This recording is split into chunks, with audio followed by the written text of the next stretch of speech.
Good evening, everyone. So I will discuss the lesson 3, the Assure model. A well-planned lesson is half of the battle, won the other half is the delivery of the lesson by the facilitator who has the pedagogical skills in implementing what has been planned. This will ensure the achievement of learning outcomes. This will engage learners to perform expected standards. That is why it is important that before teaching, elements need to be incorporated when designing a plan have to be plotted well. Effective teaching requires both planning and skill delivery. A well-planned lesson ay isang roadmap to success with a good implementer. With those two, mas ma-achieve natin ang desired learning outcomes. Kapag ang lesson are delivered effectively, ang mga learners ay mas magiging active at mamimit din natin ang expected standard. Dapat bago magturo, ang lahat ng mga essential elements of lesson plan such as objectives, activities, strategies, and assessments ay napag-isipan ng maayos at naiplano ng maayos. The Assure model is a guide in crafting an instructional flow that can guide the teacher in integrating appropriate technology and media into the instructional process. It also refers to a systematic approach that the teacher can use when writing an instructional plan. Ang Assure model ay nag-guide sa mga teachers kung paano nila maisasama ang technology sa pagtuturo. Ang model na yon ay mayroong 6 essential steps in instruction. And ang A na yon sa Assure model is analyze learners. So, who is the audience? First is demographics. Dito nakapaloob ang mga information about the learners. Dito is dapat nating alamin kung ano yung age nila. Are they children, teenagers, young adults, or adults? Next is sa gender naman. Are they male, female, or they have the other gender identities ba? And their educational level, are they high school? Are they elementary, high school, college students, or are they professionals ba? Their cultural backgrounds, sa languages, hindi meron ba silang mga words na hindi nila naiintindihan, or they use the other, or gumagamit sila ng mga other dialects, and their traditions and societal norms na maaring maka-apekto din sa pagtuturo. Number 2 is general characteristics, their broader traits and behavior pattern. So, why are they learning ba? Ano ba yung mga bagay na nagmo-motivate sa kanila para matuto? And their learning style, dapat malaman natin yung kanilang learning style.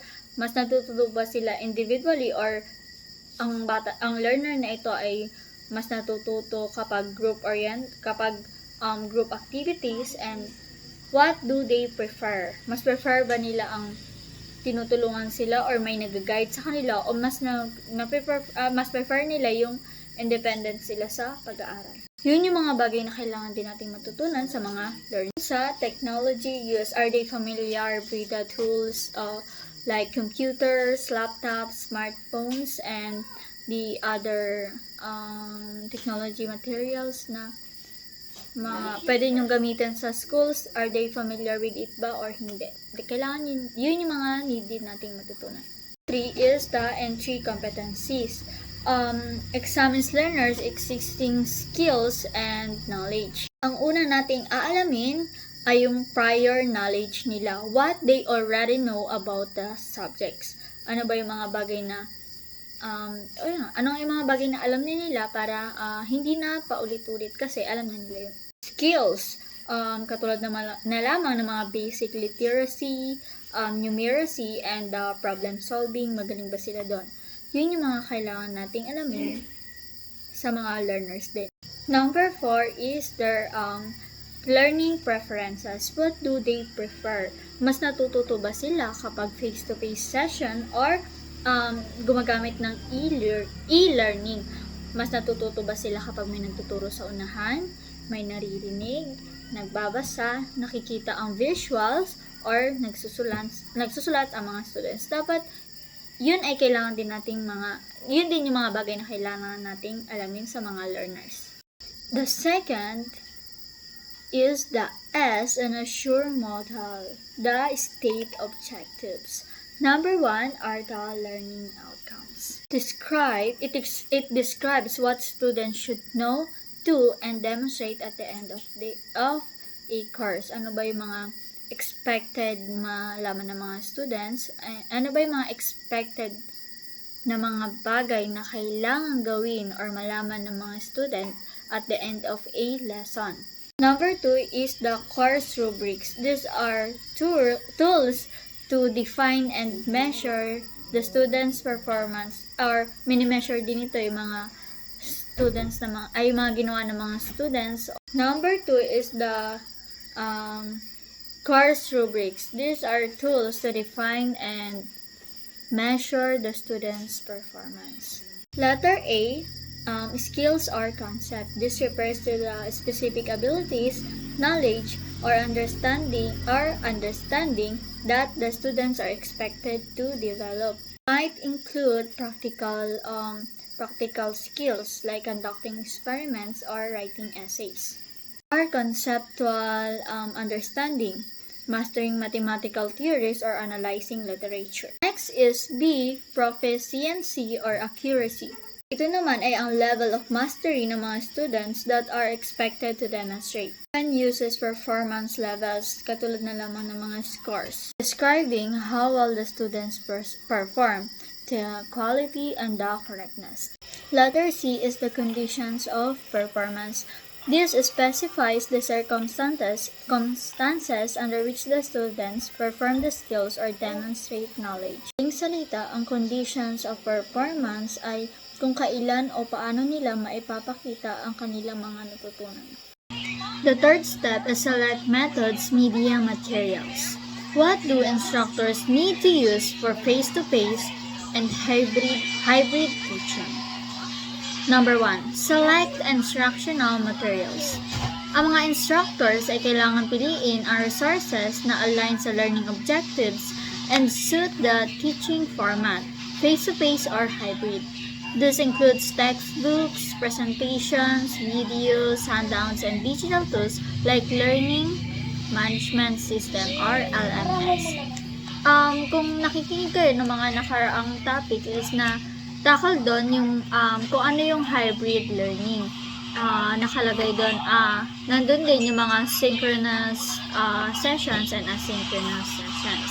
Then number 2 is produce new materials. Hindi sapat o kulang ang mga materials ay kailangan gumawa ng mga bagong materials ang mga teachers. Tulad na lamang ng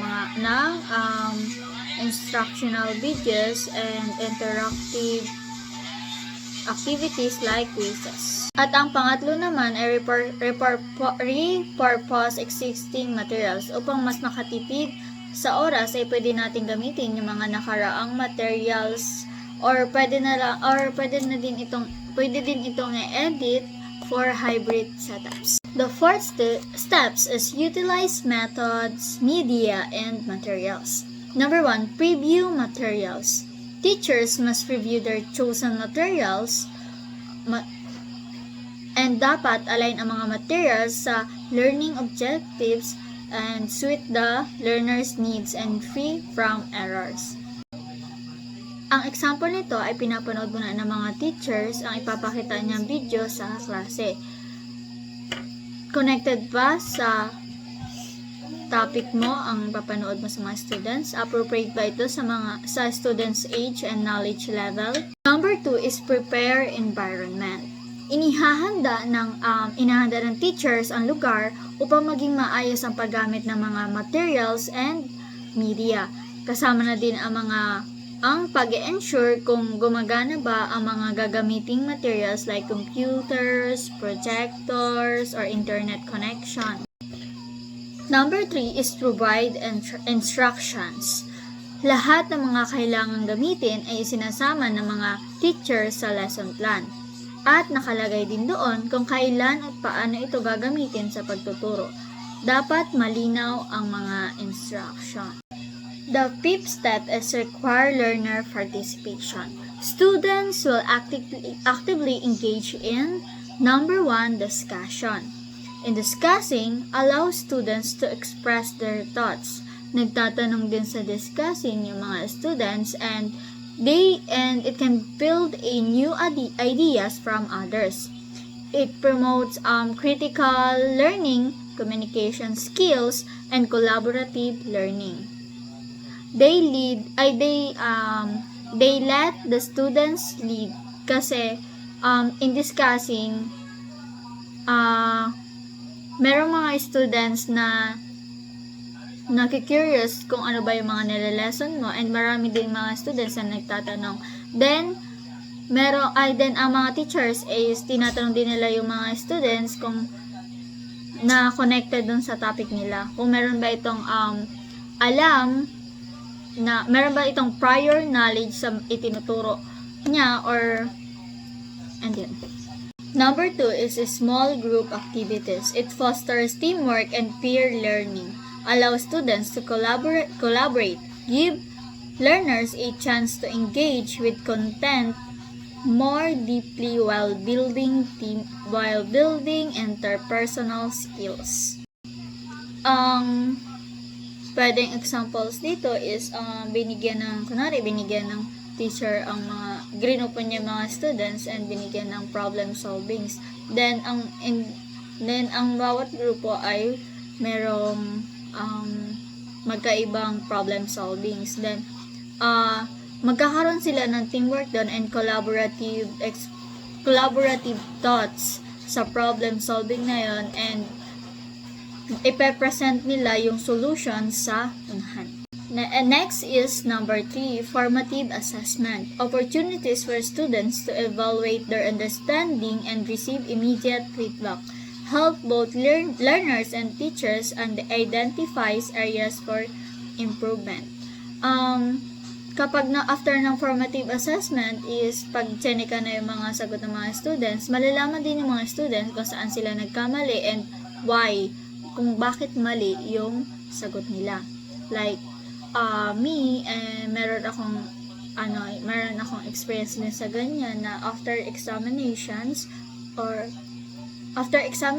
is nagtatanong ako kung saan ako nagkamali, then nagtatanong din ako kung bakit ako mali doon. Then nalalaman ko yung reason kung bakit ako nagkamali doon, and nalaman ko rin yung tamang sagot.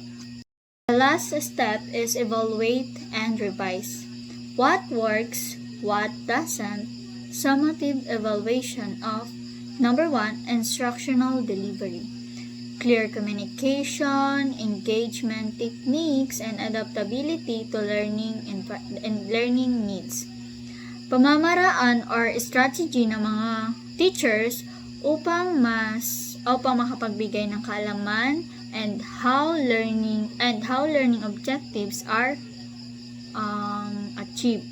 Effective instructional delivery ensures that the teaching aligns with the needs, abilities, and interests of the student. Dapat dito is merong clear communication with the students, and meron ding engagement techniques, and meron din dapat iba't ibang ways para mas matuto yung mga students in instructional delivery. Number 2 is revision of media and materials to improve students' outcomes. It refers to the process of reviewing, updating, and adapting teachers' resources to better meet the needs of students to achieve the learning objectives. With the regular evaluation is mas malalaman natin kung effective ba yung ginamit nating teaching materials. And seek feedback from the students para mas malaman natin kung alin ba yung mas effective, para mas malaman natin kung ano ba yung mas effective gamitin na materials. In conclusion, the Assure process is really just a matter of common sense. However, it is good to follow a regimented guide to improve your teaching technique. Any effective teachers knows that the perfection of their technique does not come overnight, and there is always room for improvement. By following the Assure process, you will be sure to improve your teaching for many years to come. Next is I will discuss the lesson 4 models of technology enhanced instructional lessons. The conventional way of teaching in this century may outmode the preference of present learners, the teacher providing the information while taking the center stage may not hold students' attention for a longer time. This still works, however, but with the appropriate use of the right technology tool or application, a lesson becomes engaging. Highlights the changing dynamics of education, emphasizing the need for the teachers to adapt to the modern learners. Traditional learning methods where the teachers takes the central role as a sole provider of information is hindi na ngayon masyadong it never gets the students' attention because masala na ngayong 21st centuries, which is kailangan ng engagement dahil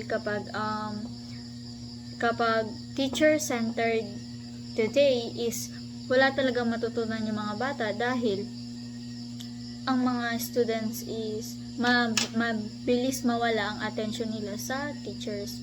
So, kailangan ng 21st century skills,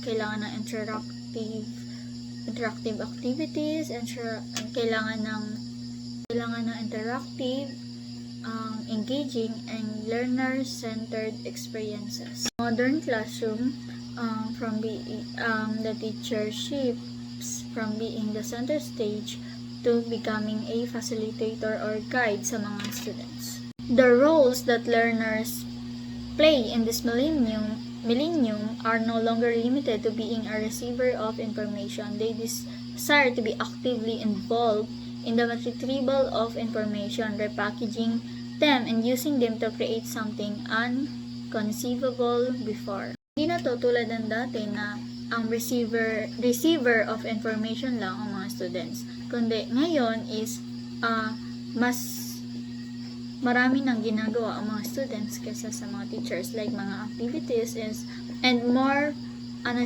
real world experiences na siya, like activities and sa groupings, collaborative activities, and nagkakaroon na rin ng mga recitation, which is the engagement to the students while discussing. The learning place can also evolve, especially when you consider the varied roles that learners play. They can learn and perform the task in any physical or virtual location. There is also the element of flexibility, since learners can tackle assigned tasks at preferred times or manner of doing them. However, certain agreed rules have to be established to provide the right amount of guidance without curtailing their ingenuity. So, ayun nga sa nabanggit is malaki na nga ang pagbabago lalo na nag-usbong ang technology and at ang paraan ngayon ng education. Dati ay limitado lamang ang lugar na pwede kang mag-aral, tulad na lamang na sa classroom, limitado lang. Ngayon ay kahit saan ay pwede ka nang matuto dahil sa paggagamit din ng online learning platforms. Kahit nasa bahay ka lang or nasa trabaho is pwede kang matuto. Ngayon ay hindi na lang basta receiver ang mga students na mga information, kundi ay gumagawa or ginagamit nila ang kanilang prior knowledge sa real world situation. Parang mas nagiging malaya ngayon ang pagkatuto ng mga students. Sa malayang pagkatuto na yun ay kailangan din ng mga rules na merong guidance. Learners can become contributors. Learners can upload materials such as a video or an audio, post a message, submit an output in a Dropbox, or add documents and ebooks and add a picture or contribute to a digital world using a pop-up. So, para itong synchronous session kung saan ang mga sagot ng mga students or yung mga activities na pinapagawa ng mga teachers is kailangang i-post or isa-submit through online platforms. Ang pag-upload ng mga activities or mga pinapagawa ng mga teachers is malaking contributors ito, mas lalo na sa iba din mga mag-aaral. Katulad na lamang ngayon na nung pinagawa tayo ng diorama is pinabidyo sa atin ni ma'am yung mga materials and kung paano natin ito ginawa. And once na i-upload natin ito using YouTube channel is makikita rin ng mga other students kung paano tayo gumawa ng isang diorama, and ito rin pwede ito